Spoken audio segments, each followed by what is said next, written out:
Sagesse et intelligence financière, partage avec vous aujourd'hui. 7 pièges financiers dans lesquels tombent même les personnes intelligentes. Je vous laisse maintenant aux soins de Monsieur Hall. Merci Artie. Nous pouvons, à la rigueur, considérer que faire de l'argent s'apparente à un jeu. Mais à la différence qu'avec l'argent, on ne joue pas. Owen Feltham, écrivain anglais, auteur d'un livre intitulé « Résolution divine, morale et politique », l'a dit d'une manière claire et limpide. En jouant avec notre argent, nous perdons à la fois notre temps et notre trésor, deux choses précieuses pour la vie de l'homme.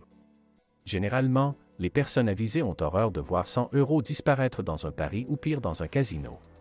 Comme ça, depuis que le jeu existe, ils ont réussi à persuader l'humain que c'était acceptable, cool, fun, excitant voire sensationnel de jouer avec l'argent au risque de le perdre.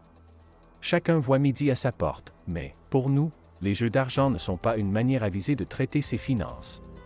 Rien que le fait d'envisager, de perdre, facilement ce que l'on a gagné durement n'est pas notre conception.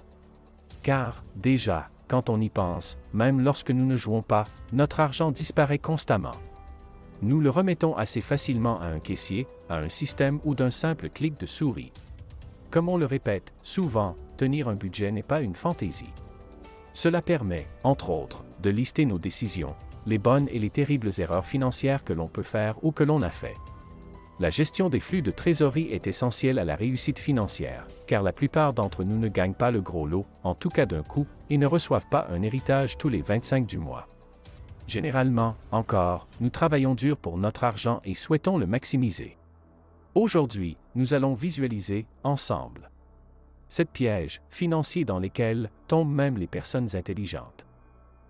1. Acheter des articles en solde. Vous vous demandez peut-être pourquoi acheter quelque chose en solde est une mauvaise idée. Les soldes peuvent constituer une importante perte d'argent. Quel que soit le prix ou l'excellente affaire que vous avez reçue, si vous achetez quelque chose que vous n'utiliserez pas, vous avez gaspillé votre argent.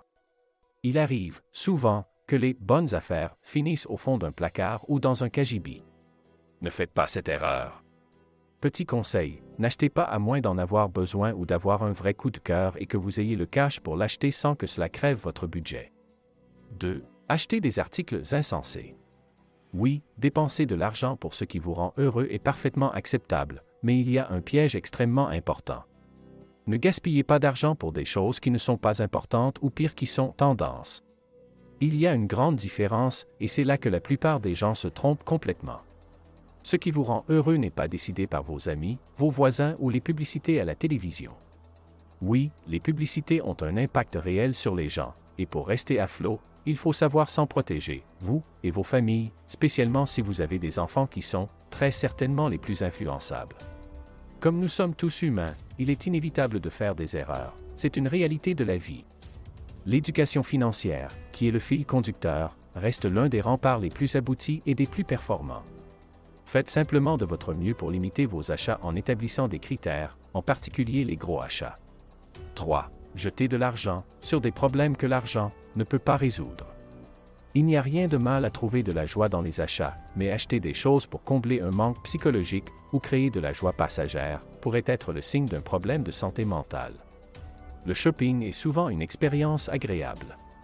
Il peut générer dans le cerveau les mêmes endorphines que d'autres comportements gratifiants, notamment la dopamine. Beaucoup ont toujours eu la manie d'aller faire les boutiques lorsqu'ils se sentaient abattus, épuisés ou déprimés. Mais de nos jours, avec le shopping en ligne qui se taille une part belle. Pas besoin de sortir de chez soi ou d'aller en boutique pour acheter. En 2020, par exemple, plus de 2 milliards de personnes dans le monde ont acheté des biens en ligne. Malheureusement, il n'est pas dit combien de personnes ont acheté pour faire du shopping thérapie ou par achat compulsif, ce qui est encore un autre volet sensible. Si vous essayez de régler un problème par un achat, faites une pause et réfléchissez. Demandez-vous si vous avez d'autres options que de jeter de l'argent par les fenêtres. Cela peut être pour vous un combat de tous les instants et dans ce cas-là, il serait judicieux d'envisager un traitement de fond avec des spécialistes. 4. L'argent et les occasions manquées. Dan Ariely, auteur de Dollars and Cents, a dit: la façon dont nous devrions penser au coût d'opportunité de l'argent est que lorsque nous dépensons de l'argent pour une chose, c'est de l'argent que nous ne pouvons pas dépenser pour autre chose, ni maintenant, ni plus tard. Bien qu'il ne soit pas toujours agréable de penser au coût potentiel de chaque action financière, nous devons veiller à ne pas tomber dans un mode de prise de décision en pilotage automatique. Il est difficile d'envisager toutes nos options financières. N'oubliez pas que vous ne pouvez dépenser l'argent qu'une seule fois. En multipliant les prix, vous risquez de passer à côté d'opportunités futures, comme un achat plus important, les intérêts de l'épargne, le paiement de factures ou autres. La prise de décision est difficile, c'est pourquoi nous utilisons des raccourcis mentaux. Envisagez toutes les utilisations possibles de votre argent. Si vous le faites rarement, commencez par de petits articles comme des fruits ou des pâtisseries.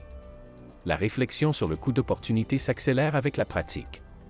Il est difficile d'envisager toutes les dépenses de substitution. Cependant, vos décisions financières actuelles ont une incidence sur votre avenir. Rappelez-vous que nos plus grosses gaffes financières consistent à ignorer ou à sous-estimer les coûts d'opportunité. 5. Arrêtez de manger au restaurant. L'une des premières dépenses que nous devons réduire est celle des sorties au restaurant. Auparavant, mon ami Vic dépensait environ 20 € par jour au restaurant pendant sa semaine de travail. Oui, c'est plusieurs milliers d'euros qu'il aurait pu consacrer à autre chose qu'à payer le personnel du restaurant pour qu'il prenne la commande et prépare la nourriture que sa femme fait maintenant à la maison pour une fraction du coût. Non seulement, en mangeant chez vous, vous économisez de l'argent, mais vous vous sentirez mieux parce que vous utilisez des ingrédients frais. 6. Ne pas croire que l'on peut gagner davantage. L'imagination est un don que possède chaque individu. Cela signifie que vous pouvez utiliser votre cerveau pour résoudre des difficultés et envisager des solutions pour améliorer votre vie. Vous n'avez pas besoin d'attendre une prime de votre employeur ou d'être admissible à des programmes d'aide. Sans aucun doute, ces filets de sécurité sont utiles en cas de besoin temporaire réel, mais ils peuvent facilement devenir une béquille. Vous pouvez décider de suivre une autre voie professionnelle. Recherchez activement les opportunités plutôt que d'attendre qu'elles se présentent d'elles-mêmes. Cherchez à développer des revenus passifs. Je vous conseille d'ailleurs de jeter un coup d'œil sur notre précédente vidéo, si vous ne savez pas de quoi il en retourne.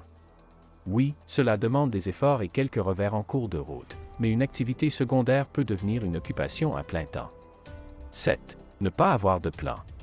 C'est le piège à éviter que j'aurais pu mettre en premier, car il est d'une importance capitale. Nous allons synthétiser, ici, mais n'oubliez pas de vous abonner et d'activer la cloche de notification car nous comptons y revenir de manière plus approfondie dans une autre vidéo, si Dieu le veut. Car oui, en effet, ne pas élaborer de plan financier peut vous nuire directement et nuire indirectement à votre entourage. Par contre, en élaborer un peut vous aider à atteindre ces objectifs potentiels. Annulez les abonnements que vous n'utilisez pas ou payez des forfaits trop chers. Créez des objectifs d'épargne pour payer comptant les gros achats, vacances, nouvelles voitures, versement initial pour l'hypothèque. Nous avons tous des besoins et des objectifs différents.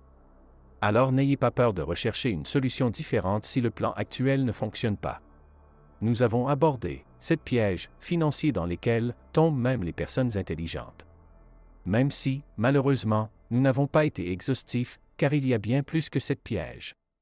Connaître ceux-là et les éviter permettra, déjà, d'avoir plus de souplesse financière à court, moyen, long terme. N'oubliez pas qu'au final, c'est vous qui décidez de vous investir ou pas. Nous ne cesserons de clamer l'importance d'avoir une éducation financière.